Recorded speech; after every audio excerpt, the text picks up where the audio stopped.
¡Hey! Hola, mucho gusto. Mi nombre es Elvis Paredes Ramos, soy un estudiante de la carrera de Arqueología del segundo ciclo, como ya han visto, de la Universidad Nacional de Trujillo.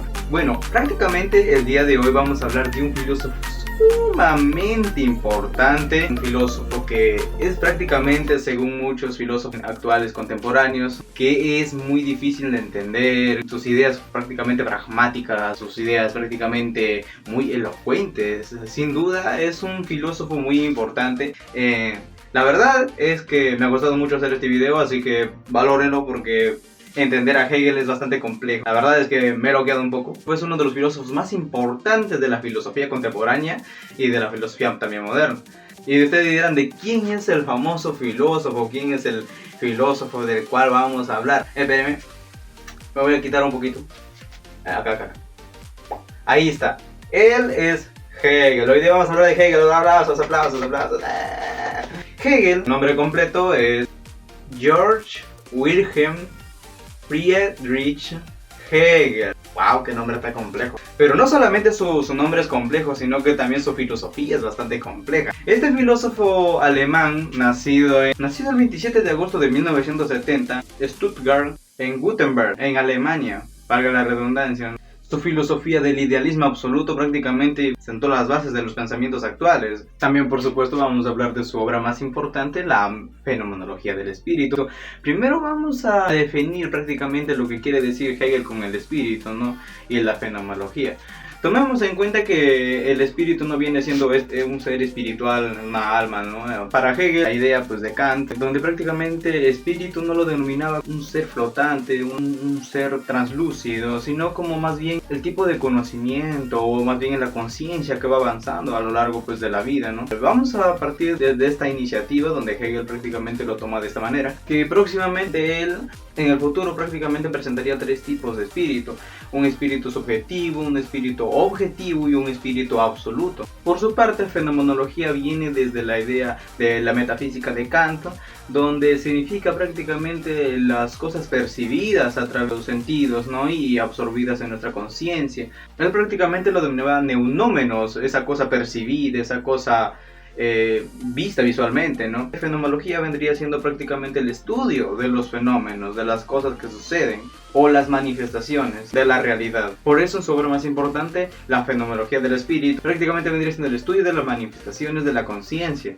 O bueno, es una interpretación que muchos le han dado al parecer, ¿no? Puede ser también interpretada de otras maneras, pero sin embargo es una de las que más se acerca a la filosofía de Hegel.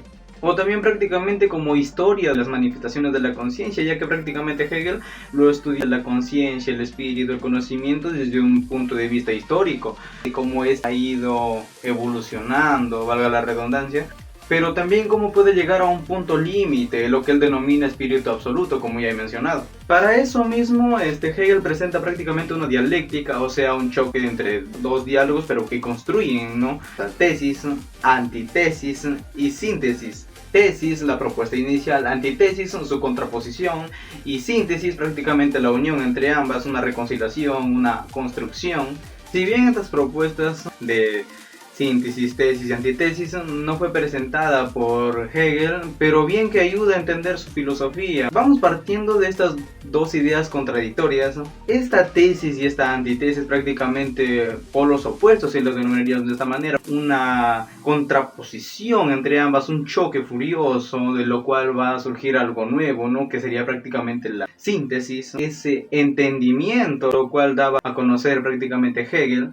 En un ejemplo un tanto común, un tanto cotidiano, podríamos decir que la síntesis vendría siendo la luz, la antítesis prácticamente vendría siendo la oscuridad, y la fusión de ambas, una sombra translúcida, o podríamos decir también entre los polos opuestos, blanco, negro, y su fusión pues el gris o el plomo, como lo quieran denominar.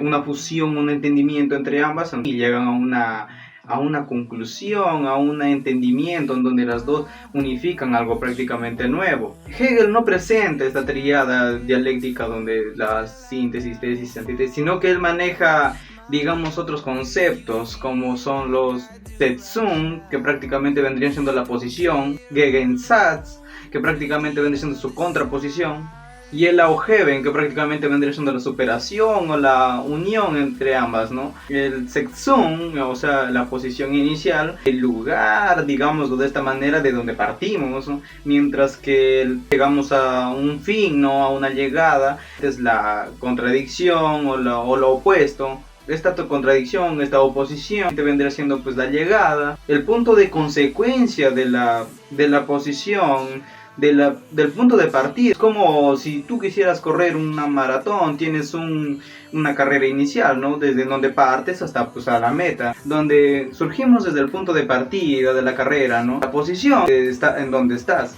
El movimiento, digamos, la contradicción es como avanzas, ¿no? Como corres, vas corriendo. Pero digamos que esta es la consecuencia de qué, de algo, desde que el punto que estás aquí y ahora el punto que no estás aquí, o sea, este punto que estás acá es el punto del resultado del no haber estado ahí. No sé si me dejo entender. Lo que les trato de dar a entender que hay dos ideas contradictorias, uno del inicio, que estás ahí, y ahora el punto final donde has corrido y ya llegaste a la meta es el punto final, la contradicción, el resultado de haber estado ahí, pero ahora estás acá, o sea que no habría resultado sino que hubieras estado ahí.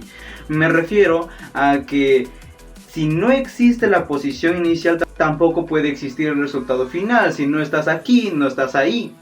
Y este resultado, como les he mencionado anteriormente, es el Augeven, el resultado de las dos ideas contradictorias, el resultado de las dos cosas diferentes. El resultado de ese ahora, del que estás aquí, vendría siendo el resultado del donde estabas antes. El Augeven vendría siendo el resultado de esa transición, ese estado de donde has estado y ahora en donde estás.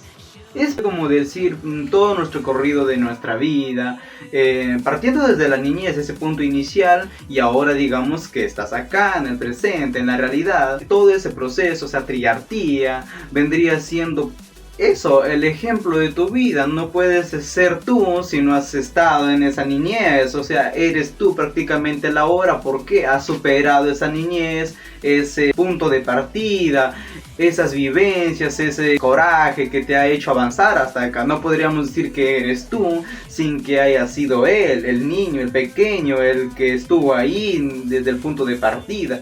Pero acá es donde Hegel nos dice, esto es algo constante, recordemos que ahora estás acá, pero quién sabe mañana ya no estás acá, estarás pues en otro lugar, avanzando constantemente. Ahora, este punto donde estás ahora, que antes era el punto final o la contradicción, ahora de nuevo se convierte en la posición inicial, o sea, pero Hegel lo representa de una manera como una espiral, o sea, prácticamente vas dando las mismas vueltas hasta llegar al centro, pero ya esos giros que das ya no son los mismos, sino que es algo constructivo que va creciendo y avanzando. Ejemplo de Hegel, un amo y un esclavo. No puede existir esclavo si no hay amo, pero tampoco puede existir un amo si no tiene un esclavo. Si bien los dos pueden convivir mutuamente, pero ninguno está conforme con el otro, ya que el esclavo puede coexistir con el amo.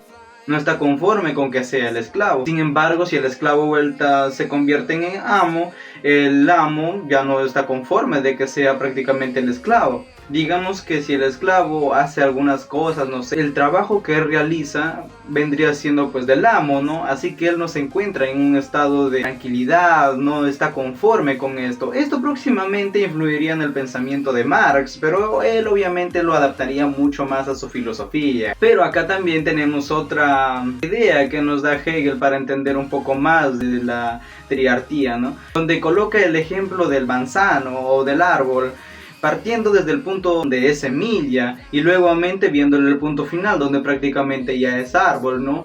Este punto inicial su origen y el árbol grande, pues con hojas y todo, es el punto final. Pero de estos dos aspectos, ahí entra la idea de Hegel del ser en sí y el ser para sí, donde el producto final prácticamente sería una manzana, donde sería otro punto de partida. ¿Para qué? Para otra manzana, otro árbol, otra planta, digamos así, y así sucesivamente un ciclo que se repite, pero no de forma circular, en forma de espiral, digámoslo, con el mismo proceso, pero que no es prácticamente lo mismo. En esta idea vemos reflejadas distintas formas filosóficas de interpretar esta triarquía, ¿no? Donde la semilla prácticamente es el ser en sí, donde prácticamente tiene el potencial de ser la planta, digámoslo, que tiene el potencial de brindar frutos, ser el madero, mientras que el árbol vendría siendo el ser para sí, el árbol ya desarrollado, el ser, mientras que el fruto es el ser en sí para sí, o sea, la culminalidad, o sea, el punto final de esos dos procesos, esos dos sujetos, si queremos llamarlo de esta manera.